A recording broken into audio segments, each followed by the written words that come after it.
Hello, YouTube. Once again, I'm back, and it is time to do another movie review of movies that are praised or misunderstood. This is a re review of a movie that I saw back in 2015 that I reviewed it a while back, but on my phone, so I didn't really have a lot to say about it. But now that I have the film on Blu ray, I want to review it the proper way and give more detail why I love the film. And basically, this is what Rogue One should have been. Granted, this is not a sci fi movie, but it has the word rogue in it. And as the fifth and one of the best of the franchise of Mission Impossible Rogue Nation. The best mission yet. Absolutely. This is Tom Cruise in his best franchise that he's been a part of. Because he's done a lot of films. I don't care about the Mummy, that came out this year. The movie bombed for a reason. It's not because he had a lot of control. And, basically, he was just, too much control. The movie was over budget and it flopped. Go figure. Now this is an awesome freaking action movie. This should have been my second favorite movie of 2015 behind that movie right behind me, Avengers Age of Ultron. Because unlike the last Star Wars movie that came out that was episode 7, not Rogue Nation, Rogue One, this movie actually didn't piss me off. This movie was actually a nice addition to the fourth movie. I think it adds a lot to it. Freaking action wise, it's just the spectacle is amazing. It's much faster pace. The film is over 2 hours long. This is 131 minutes. This is longer than Rogue One, and it goes by quick. Let me get into more details why I wanted to re-review this.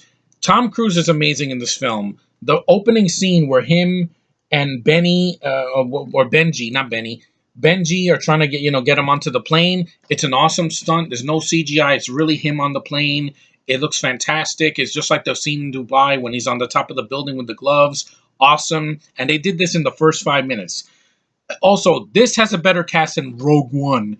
You have a British chick, you have a Swedish chick who actually doesn't have superpowers, and she's tough, and she's badass, and she dresses in women's clothes. She doesn't pretend to be a guy. She's definitely the breakout star of this film. Rebecca Ferguson, I think she's amazing. The first time I saw it, I thought, she was decent. I'm like, she's really good. Considering the two Left for Dead freaking British bitches I had to sit through in Rogue One and in The Force Awakens, this girl knocks them out of the park easily. She's older than Hobo with a Stick, and she's around the same age as Felicity Jones, and she's a much better actress. She has these gorgeous eyes. She has a beautiful face.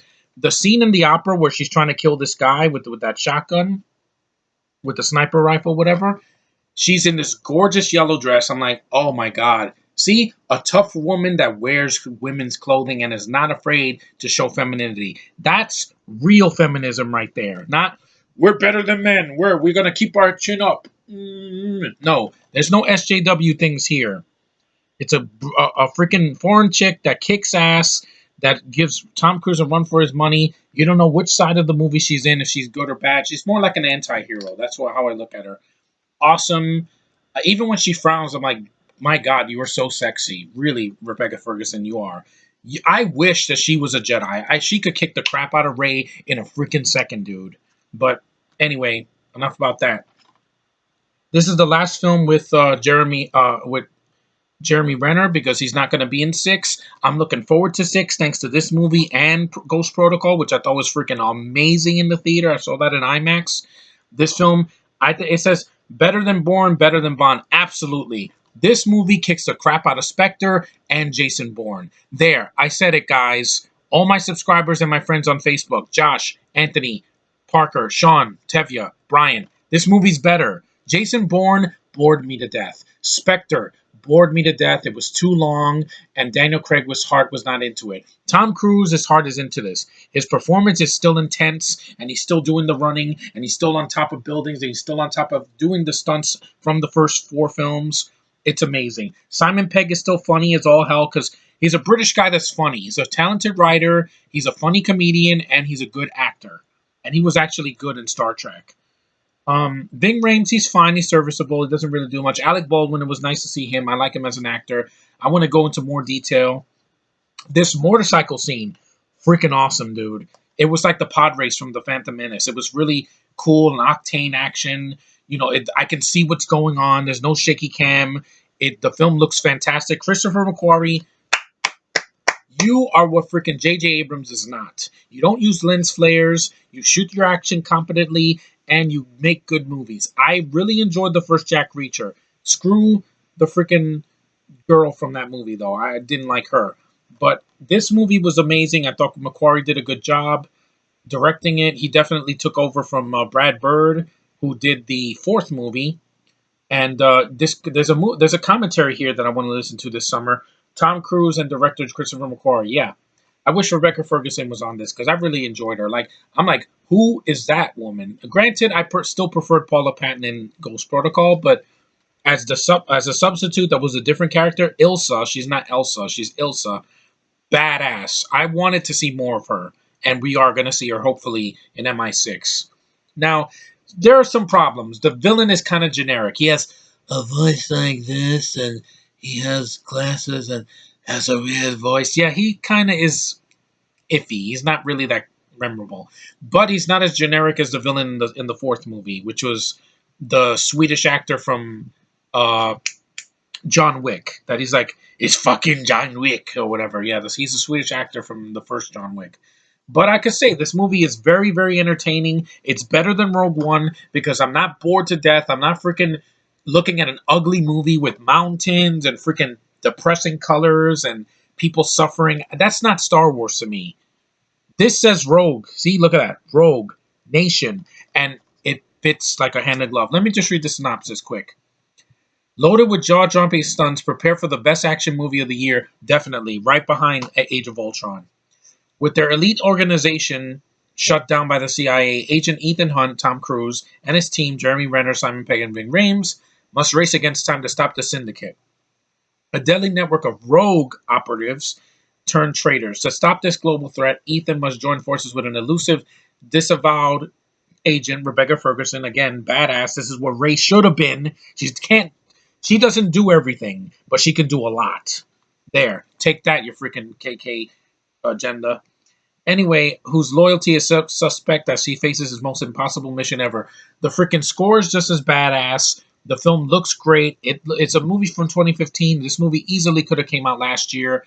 It would have saved last summer because last summer was very mediocre in the theater. I mean, it was very fun, a lot of fun. I saw this in the theater the day after it came out, and I was very entertained. I couldn't have asked for a better follow up to Ghost Protocol. I was never bored. There are some scenes, like I said, could have been cut out just for timing.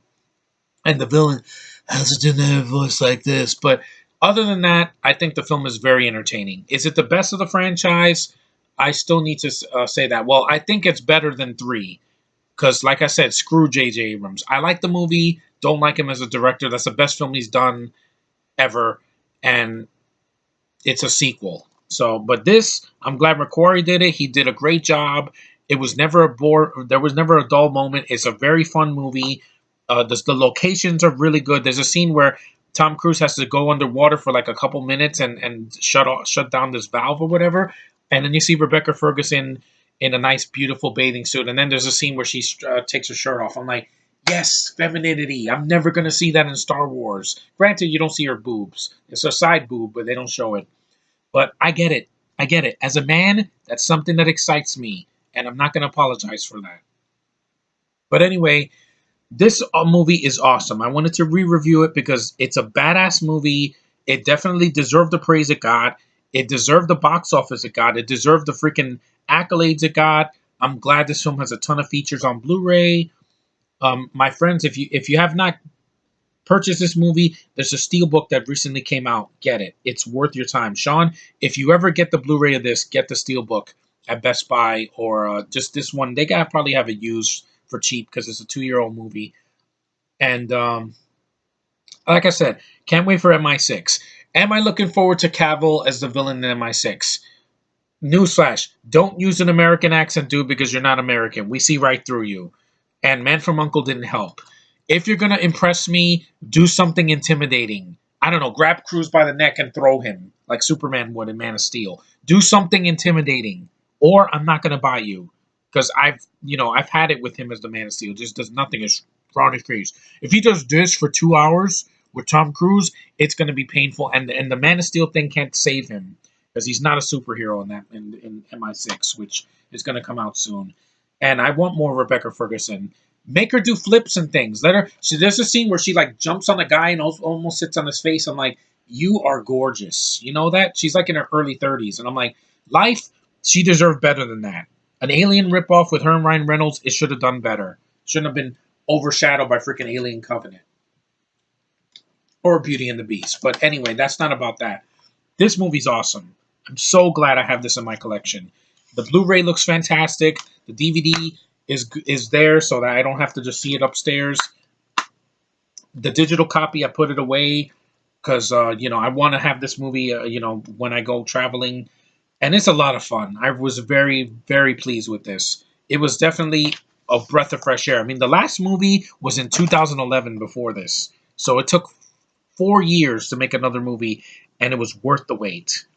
And Tom Cruise still got it, man. I'm glad Renner's not going to take his place because he is Ethan Hunt. You cannot replace him. I don't want another Bourne Legacy where they just replace him with another actor or Transporter or anything like that. And unlike the Fast and the Furious films, I'm going to say this.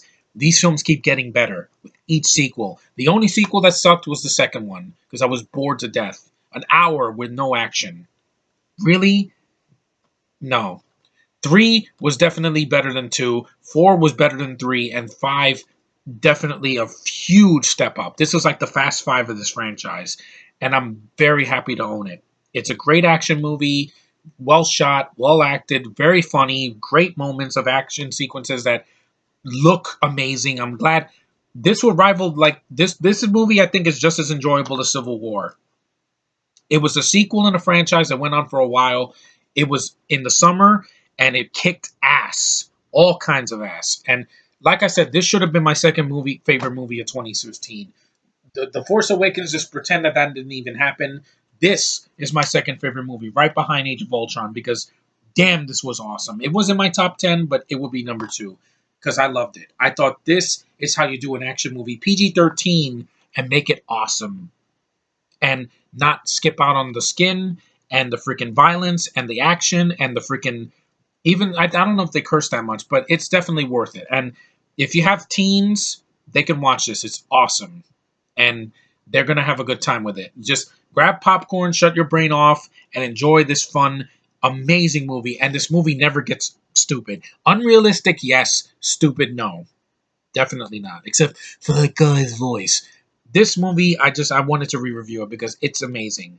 And Rebecca Ferguson, I see something in that girl. And no, it's not a sexual thing. It's that, I see Hobo with a Stick, I see failure. I see Felicity Jones, I see big teeth and dead eyes.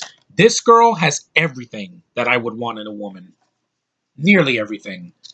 Beautiful, right age, foreign, but in an exotic looking way. And she's not ugly. She doesn't haunt my dreams. I actually wish she was in my dreams. But anyway, enough of that. This movie's awesome. See it. This is worth your time. The best mission yet, Scott Mance. I agree with that. He did this on the Screen Junkies last year, I believe, and he said this is one of the best action movie sequels of all time. I agree. It's one of the best that's not called Die Hard. And like I said, I really think that this movie, 6, I don't know if it's going to top it, but it should be as awesome if it has this cast coming back, except for Renner. Renner's not going to be in it because he's doing something else. But thankfully, we got this, and I'm so grateful. Macquarie, you did a great job. I think it's even better than Jack Reacher.